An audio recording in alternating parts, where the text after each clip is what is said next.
sur toute l'étendue de notre territoire national et dans toutes nos circonscriptions électorales, le peuple béninois a apporté dans les urnes, librement, calmement, au fond, un cinglant désaveu à la parodie électorale visant, sous couvert d'élections démocratiques, au fond, à réaliser un coup d'État électoral perpétré par un certain Patrice Talon et sa brutale police politique sous les ordres du cynisme général de police du nom de Nazaire Moulampé. Le peuple béninois, à l'appel de la résistance démocratique nationale, a, dans un élan patriotique, prouvé on ne peut plus clairement, nettement, que Patrice Talon et le pouvoir dit de la rupture ont perdu depuis longtemps dans notre patrie toute légitimité, toute crédibilité. Le 28 avril 2019 est la journée de la résistance nationale contre le projet funeste de M. Patrice Talon visant à imposer un régime de tyrannie, de dictature, de despotisme aux antipodes du régime de renouveau démocratique qui, depuis une trentaine d'années, a consacré dans notre patrie la démocratie, l'état de droit, le pluralisme politique, la liberté d'expression et d'association, le consensus comme valeur principale de l'ordre constitutionnel.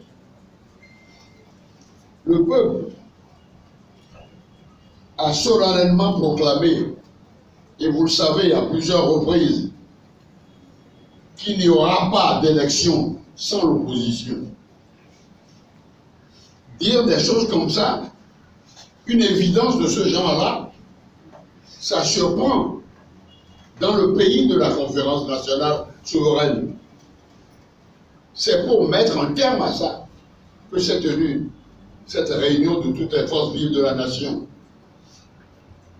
La population de nos villes et de nos campagnes, l'ensemble de la communauté économique des États de l'Afrique de l'Ouest, de l'Union africaine, de la communauté internationale, de l'Union européenne, des grandes chancelleries des pays démocratiques, la presse internationale,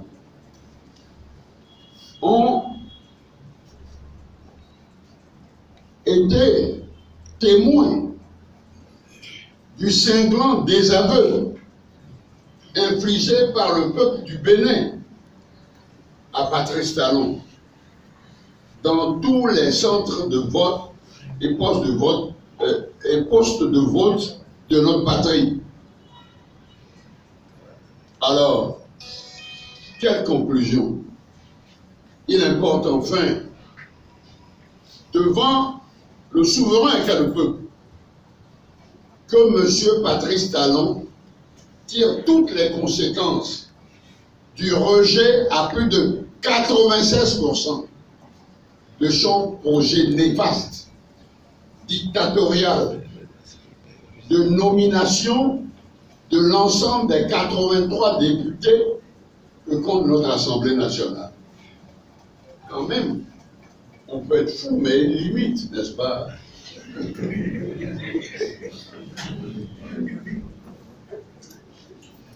Donc, il a demandé instamment au président Patrice Talon